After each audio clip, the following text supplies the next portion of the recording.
And this might, in some ways, be one of the most difficult commandments to keep, is how do you show honor to somebody that is dishonorable, that doesn't deserve it? This podcast is brought to you by Blackaby Ministries International. To find out more, visit blackaby.org. Well, welcome back to the Richard Blackaby Leadership Podcast. My name is Sam Camp, and I'm your host, and I'm joined, as always, by Dr. Richard Blackaby. Once again, Sam. Well, here we are in front of more commandments, the burdensome rules and regulations of Christianity, Richard. The law of Moses. The law of Moses, so we've been looking at the Ten Commandments lately, and, it can, at first blush, it can seem sort of antiquated or just sort of, that's a nice thing, the Ten Commandments, yeah, I know that. But when you really dig in, it is so foundational to how to live a life that honors God. And so if you haven't listened to the previous two podcast episodes on the Ten Commandments, I encourage you to do that. But today we're looking at the commandment talking about parents. Yeah, and that's, Seb, you and I, of course, are in a life group, a Bible study at our church each week, and we were talking about this recently. And boy, I tell you what, it got a lot of people talking. We could hardly get people to stay in their chairs. They all wanted to jump in and get involved talking about this. And it just kind of reminded us that below the surface of some seemingly pretty straightforward commands, there's a lot of issues. There's a lot of application for this. Well, what's interesting is like the whole law of Moses is kind of birthed out of these principles. Like, in some ways, the Ten Commandments aren't so much laws as they are the principles that you should live bedrock. by. And then you spend however many books of the Bible explaining, okay, so what that means is,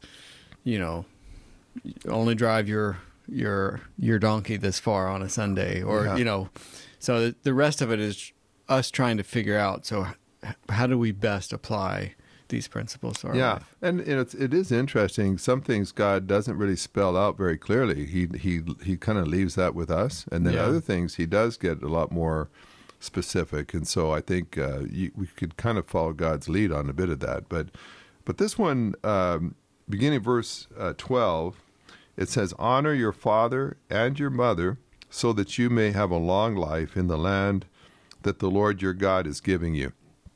And at face value, that can seem fairly simple, straightforward, but there is a lot. There's a lot involved here, and it says one thing. It says honor, and we'll talk a bit about what that means to honor. It doesn't say obey here. It's going to say that in the New Testament for children, that they should obey their parents, but here it's saying honor your father and your mother.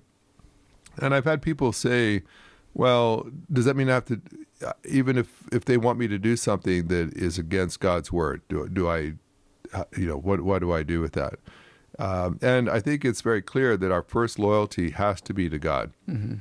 So if your parents are telling you to help them rob a bank, I think you can say, I honor you, but I'm not going to commit a crime that God has told me. He's told me don't steal, so I'm not going to do that.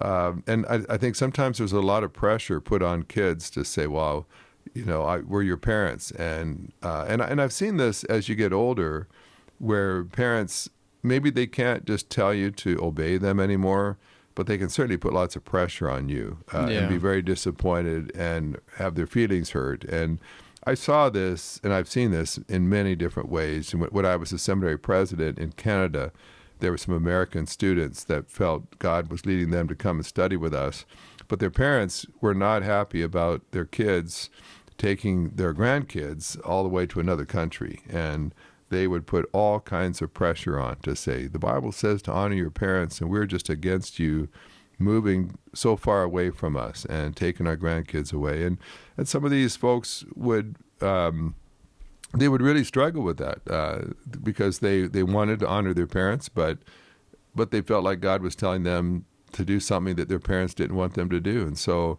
and that's oftentimes that would be having parents who were Christians. These were parents that supposedly love God too, but they just disagreed with what they were doing. It gets much more difficult when your parents aren't believers and they have no idea. Like, why are you? And I've just seen so many issues come up. Like, hey, Mom, Dad, things are a little tight for us financially this year. I don't know that we can come up and visit you at Christmas, but then your parents find out that you tithe, and they're like, well, you give 10% of your income away? Why would you do that to the church? And now you can't come home for Christmas, or you can't whatever, and you want us to help you, and so it doesn't take long before you can have a difference of opinion with your parents, and the issue is, can you honor your parents while not doing what they say? If you feel like and I've seen this. I remember when my dad was pastoring in Canada, we'd have a young couple that perhaps they got saved, and my dad baptized them. But their parents said, "Hey, when you were babies, you were baptized, and you don't need to get baptized again." And of course, the young couple's like, "Well, I was a baby. I didn't even know what I was doing. But now I do, and I've repented of my sins, and I'm embracing God. And you ought to be happy that I." But for them, the parents are saying, "Yeah, but when you got baptized in that new church of yours, you basically renounced everything that we did for you as your parents," and so that becomes very offensive, and so it gets very tense sometimes, where you walk a fine line to say, how can you perhaps disagree even with your parents and yet still honor them? And I think honor just means you treat them with respect, you treat them with dignity, you treat them with deference. You don't argue with them. Don't get into a shouting match with them, even if you disagree. Don't antagonize them. There's lots of ways to try. Don't speak poorly of your parents, even if you disagree with them. Yeah. There's lots of ways, I think, to still honor them. The other question that kind of goes with this is, but what if they're not honorable? What if your dad has never been a part of your life? He just drops in and out. What if he's an alcoholic and he's been abusive over the years and hurtful? What if your mother has got psychological illnesses and has just said hurtful things to you all your life? Do you have to honor them when they've never acted honorably themselves? They've been a disgrace as a parent. They've been an utter disappointment. Do you have to still honor them then? And of course, that's a powerful issue, and certainly not an easy one. This might, in some ways, be one of the most difficult commandments to keep.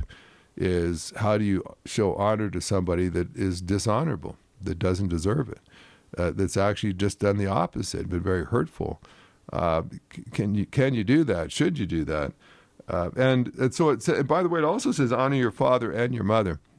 Of course, this was a patriarchal sort of society. The father figure, the man, the patriarch, they were the leader. The wife, you loved your mom, but but it was the dad that kind of ran everything, and so you could kind of get the idea of honoring him. He was the power of the family. Yeah. But it says show honor to both, which I think is a little bit revolutionary considering the time this was written. Right. To say, if you're a man, don't disrespect your mother. And for a lot of us, it could have been dangerous to disrespect our mother, even if we were Certainly. a man. But it is saying you respect them both, because they both your mother and your father are your parents. They gave life to you. And they are in a role of authority over you. And whether you always agree with them or not, they deserve your honor. And sometimes it's easier to honor one parent over the other.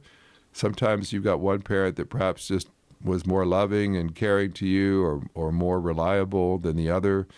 And that often happens, but it's saying to show respect to both. And part of why I think it says to do that is not necessarily because it's even deserved, but that it affects you. If you show honor to your parents, if you show deference to those basically in the generation above yours, then what that is doing is it's teaching you respect.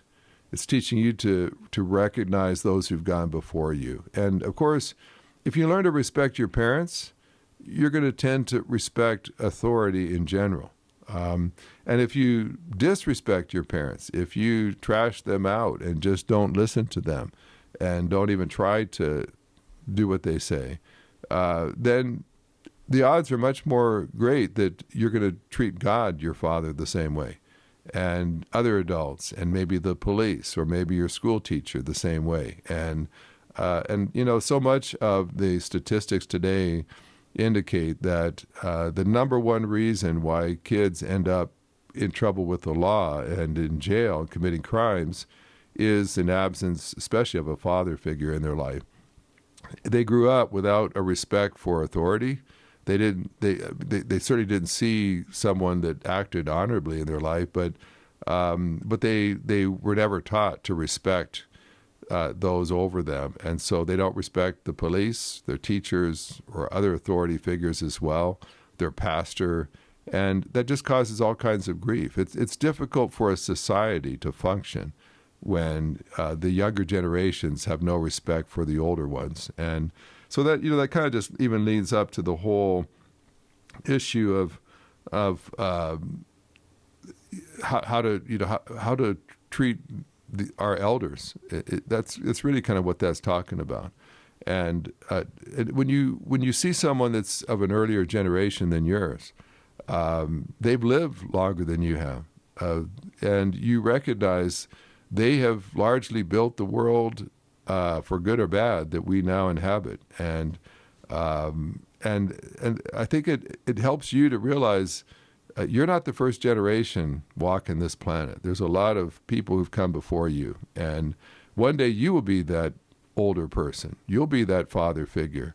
And the way societies are glued together is every younger generation learns to respect the one that went before it. And of course, they're not all respectable in what they've done, but if you can learn respect for those above you, it creates a humility in your life. It creates a perspective in your life of your place, your role in society.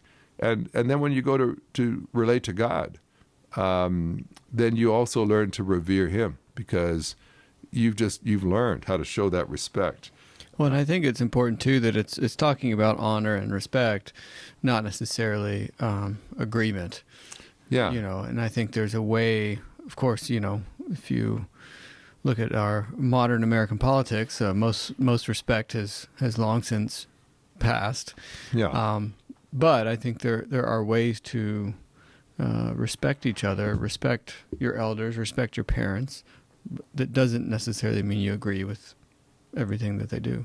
Yeah, and I think about my parents now. This is kind of a meaningful podcast for me because in the last 2-3 years I've lost both my parents, and reflecting upon them, I feel very blessed. I tried to treat them with honor, but it doesn't mean that they were perfect parents. And in fact, they both did some things that could frustrate the tar out of me sometimes. And but as they got older and frailer, I just think that there's something that's important in those of us who are the younger generation to still treat with respect, even if you don't agree with all they're doing, or maybe in their own human frailty now. They're weaker, they don't remember as well, but it does something for me to still show deference to them and honor to them. And when I was still traveling with my dad, but he was getting slower and slower and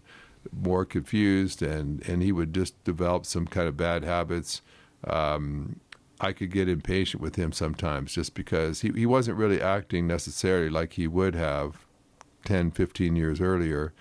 But that's part of it was a condition of his age. And I wanted to still treat him with respect. And of course, he started this ministry that we work for today, and so I get a chance often, just because of the nature of what I do, whether I'm writing a book and telling a story about my dad, or telling a story in a sermon about my dad, that I've had many people come and say, Richard, I'm really impressed with how you honor your parents and how you talk about them.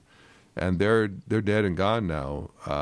But I feel like that's part of the legacy is, and I can only hope that your generation and below will speak kindly of me when I'm not around anymore. But I just, for the most part, yeah, where it's deserved, I suppose. But there is something I think just humbling about that, and at the same time, like I think sometimes we can also perhaps help our parents to live honorably as they get older as well, because the sad thing about aging is your mind doesn't work as well. You don't have the energy you used to have, the discernment. Perhaps there's some things that obviously start to just go out on us, and I think sometimes I found that I had to try to help my parents finish their race honorably as well. And there were some things I would try to protect my dad, sometimes even from himself.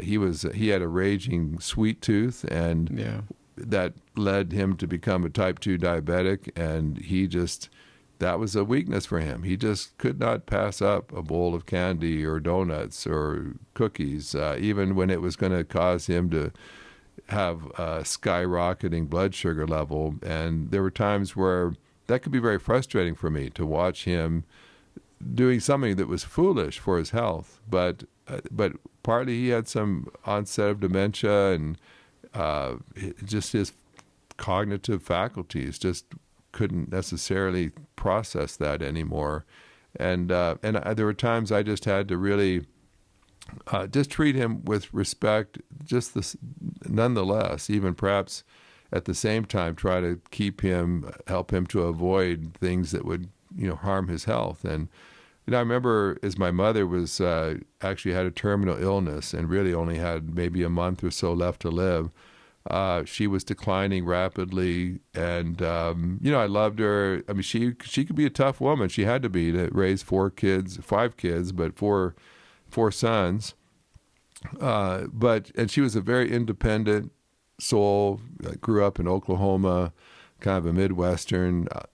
I don't need people to help me. I'll do it myself. And but as she got more frail, she did need help, and of course she didn't like how people did things and didn't like how people fussed over her, and if they just leave me alone I could do this. And she was of course she was dying, and so she had a lot of pressures on her. But when I remember going to visit her one day, and she was just complaining about how people were doing stuff, and it just frustrated her, and she wished they would just leave her alone, and she was perfectly capable of handling this herself. And so we sat in kind of a little flower garden area in the courtyard of her place, her retirement home area.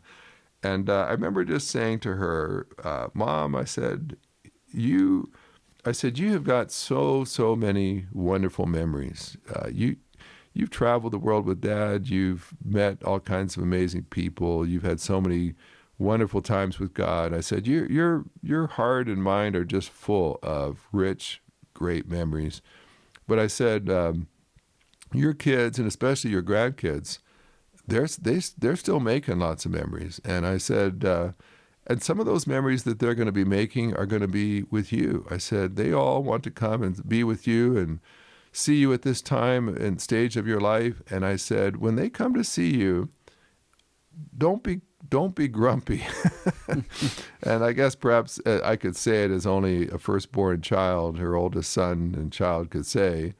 But I said, Mom, I know it's frustrating to you, but when your granddaughter comes to visit you, I hope that you smile and are happy to see her, and you bless her, and you don't just complain the whole time about what frustrates you. I said, don't let those final memories that they're going to have of you be of you grumpy and complaining.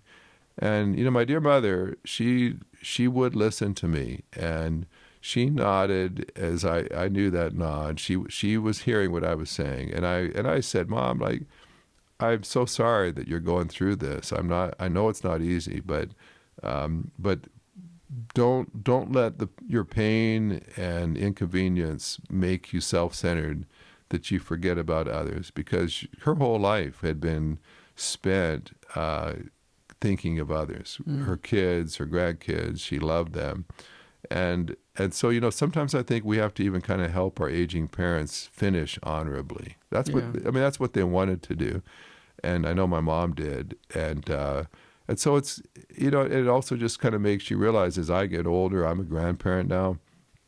I want my grandkids to view me that way as well. But it's on me to be honorable, to be trustworthy, to be reliable, to not be careless around them, and to say foolish things that confuse them or misrepresent God to them. I want to be the kind of person that it's easy to show honor to because I acted honorably. And so Sam, God, thinking for us and for you as someone right in the thick of parenting, sometimes you got to discipline, you got to correct, you've got to say some hard things. But is there a way to do that in such a way that when your kids finally move out of the house as young adults, they look back over the way you treated them, and they, in their heart, they feel led to honor you because they realize it wasn't always easy, but Dad acted honorably with me, and now he deserves for me to treat him with honor and in his latter years as well. So, I think society has lost a lot, and I see sometimes the younger generation that, largely because of just the way they were parented, they've not been taught necessarily to show respect towards those in authority over them, toward the older generation, and I think that's sad, and I think that's one of the glues of a society that holds society together.